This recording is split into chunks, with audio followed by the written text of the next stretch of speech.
to convert a mixed number to a decimal, we notice that now we have a whole number and a fraction. That's why it's called a mixed number. And we need to convert that to a decimal. Now, since we have a whole number, that will go directly to the left of the decimal. It's going to be 1 and something else, which is the decimal equivalent of the fraction 1/8. So just like we did before, to change the fraction to a decimal, we write a long division problem. 1 divided by the 8.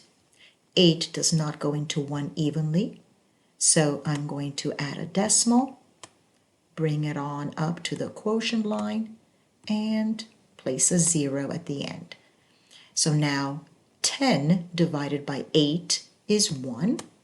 1 times 8 is 8. I'm writing it underneath the ones place here.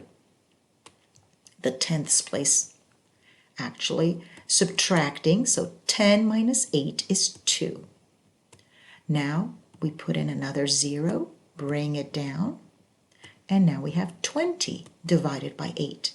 How many times does 8 go into 20?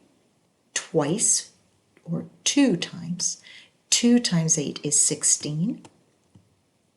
Subtract, and now we have 4.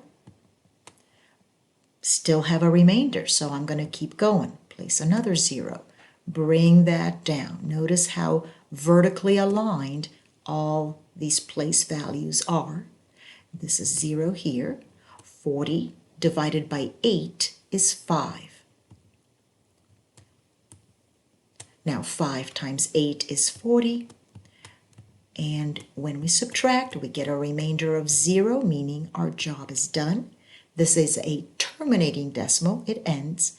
So for my final answer, I'm going to have 1 point, and this is my decimal portion, 125. So 1.125 is the equivalent of 1 1/8.